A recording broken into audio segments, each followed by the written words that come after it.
प्रणाम सभी को। कैसे हो आप सब लोग? आई होप कि बहुत अच्छे होंगे, खुश होंगे, डिवाइनली ब्लेस्ड होंगे।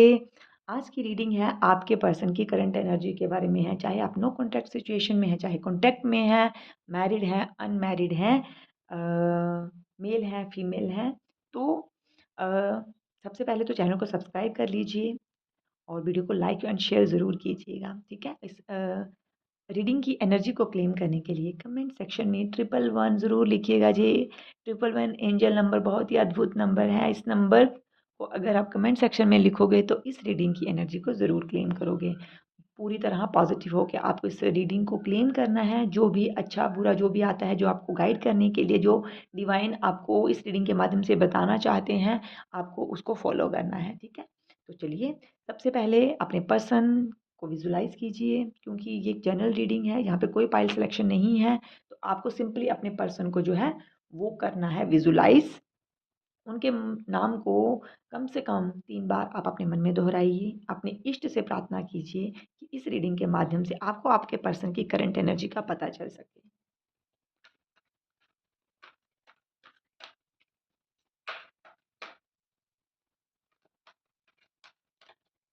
Please angel spirit guides guide कीजिए जो भी लोग इस रीडिंग तक जुड़े हैं, जो अपने पर्सन की करंट एनर्जी जानना चाहते हैं, उनके पर्सन की क्या करंट एनर्जी है। ठीक है। देखिए, हर रीडिंग जो है वो हमारे लिए नहीं होती है। अगर आपसे रिजोनेट करती है तो ज़रूर आप इस रीडिंग की एनर्जी को क्लेम करें, अदरवाइज आप रीडिंग को स्किप भी कर सकते हैं। ठीक है। जो भी गाइडेंस आपको दी जाती है, आपसे रिजोनेट करती है, आपकी इंट्यूशन कहती है कि हाँ ये मेरे लिए ही है, तो डेफिनेटली आप इसकी एनर्जी को क्लेम कर सकते हैं। ओके। जो एनर्जी आ रही है ना आपके पर्सन की और आपकी मुझे, वो ये है कि काफ़ी जद्दोजहद चल रही है यहाँ पर। इस कन्फ्यूज़न में है कि क्या ये मेरा सोलमेट है या फिर मेरा कार्मिक है? क्या मैं अपने कार्मिक पार्टनर के साथ डील कर रही हूँ या फिर ये मेरा सोलमेट है और मेरी लाइफ में ऐसी प्रॉब्लम्स चल रही हैं अभी रिलेशनशिप में। ठीक है। बात की जाए अगर आपके पर्सन की, यहाँ उनकी करंट एनर्जी की, तो अभी आपके पर्सन काफ़ी कंफ्यूज लग रहे हैं मुझे। ठीक है। काफ़ी कंफ्यूज लग रहे हैं। अगर आप जो है नो कॉन्टैक्ट सिचुएशन में है तो उन्हें समझ नहीं आ रहा। ऐसी बात नहीं है कि वो आपको याद नहीं कर रहे हैं, वो आपको याद कर रहे हैं। वो आपके साथ बिताए हुए हर लम्हे को याद कर रहे हैं और जानते हैं कि क्योंकि कैसे आपके इमोशनल सपोर्ट की वजह से ना उन्होंने अपने आप को कैसे हील किया है। ठीक है। और वो चाहते हैं कि जो भी गलतफ़हमियाँ हैं वो दूर हों, है ना? लेकिन अभी स्टिल वो कन्फ्यूज़ हैं, उन्हें समझ नहीं आ रहा है कि उन्हें क्या करना चाहिए। कहीं न कहीं वो बैलेंस बनाने की कोशिश कर रहे हैं, लेकिन कहीं उनको ये लग रहा है कि उनके साथ गलत हुआ है। ठीक है। कभी उनको लगता है कि आपने उनके साथ गलत किया है। वो ना अपने इमोशंस के ऊपर ना कंट्रोल नहीं कर पा रहे हैं। सोच रहे हैं कि आपको कॉन्टैक्ट करें, आपसे बात करें। अगर मैरिड है, झगड़ा चल रहा है, तो उनको एक पल में लगता है कि नहीं आप सही हो, चलो माफ़ी माँगते हैं। एक पल में लगता है कि नहीं, जो है वो सही हैं और उनको वेट करना चाहिए। आपका एक्शन देखकर ही वो रिएक्ट करेंगे, है ना? तो ऐसी एनर्जी है आपके पर्सन की। लेकिन हाँ, ये ज़रूर है, आपके पर्सन को कहीं न कहीं मन में ये पता है, जो उनके दिमाग में चल रहा है कि जैसी केयर, जैसा प्रेम जो है आप उनको दे सकते हो, वैसा कोई नहीं दे सकता है। ठीक है? और लेकिन वही है कि इमोशंस के ऊपर जो है वैसा कंट्रोल नहीं है, समझ नहीं आ रहा है कि क्या करना चाहिए। ठीक है? आपके पर्सन जो है, क्या आपको, अगर आप नो कॉन्टैक्ट सिचुएशन में हैं या फिर आपका झगड़ा चल रहा है, तो क्या वो आपसे कम्युनिकेट करना चाहते हैं अच्छी तरह से? जी नहीं, देख लेते हैं।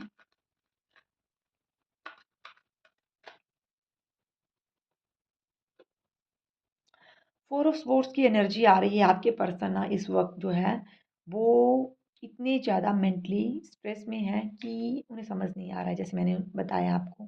तो वो कहीं न कहीं ना अपने आप को हील करना चाहते हैं पहले।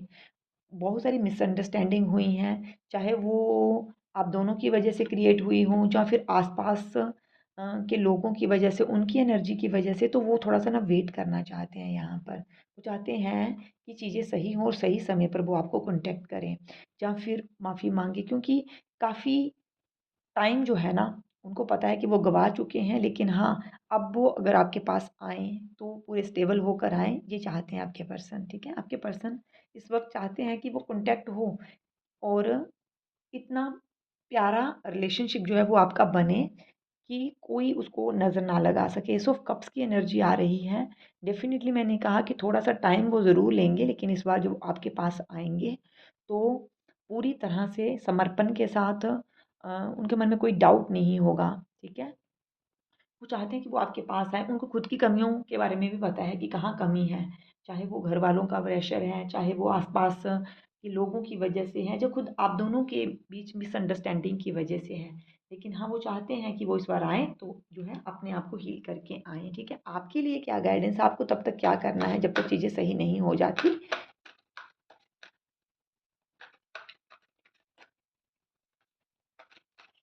क्या करना चाहिए? क्यों ना, कब्ज़ की एनर्जी आ रही है, बिल्कुल आपके लिए भी डिवाइन की तरफ से ये गाइडेंस है कि आपको पूरी तरह से सरेंडर करना है डिवाइन को, और एक मैच्योर सोल की तरह वेलकम करना है। ठीक है, गलतियाँ सबसे होती हैं, लेकिन अगर आप उन्हें माफ़ कर देते हैं और आपस में बात करके पुरानी चीज़ों को सॉर्ट आउट कर लेते हैं तो डेफ़िनेटली आप जो है एक बेहतर रिलेशनशिप में जा सकते हैं। यहाँ पे जो आपके लिए गाइडेंस आ रही है, आपको भी अपना एडमेंट बिहेवियर जो है उसको छोड़ना है, और आपको ना अपने दिमाग में ये क्लियर करना है कि अगर ये कार्मिक बॉन्ड है ना, तो मैंने सरेंडर कर दिया है डिवाइन को।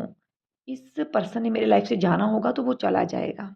ठीक है? मुझे उसके लिए कुछ एफर्ट्स करने की ज़रूरत नहीं है, मुझे कर्स करने की ज़रूरत नहीं है। और अगर डिवाइन ने इस पर्सन को मेरे लिए भेजा है, ये मेरे लिए बना है ना, तो डेफ़िनिटली वो पर्सन रहेगा।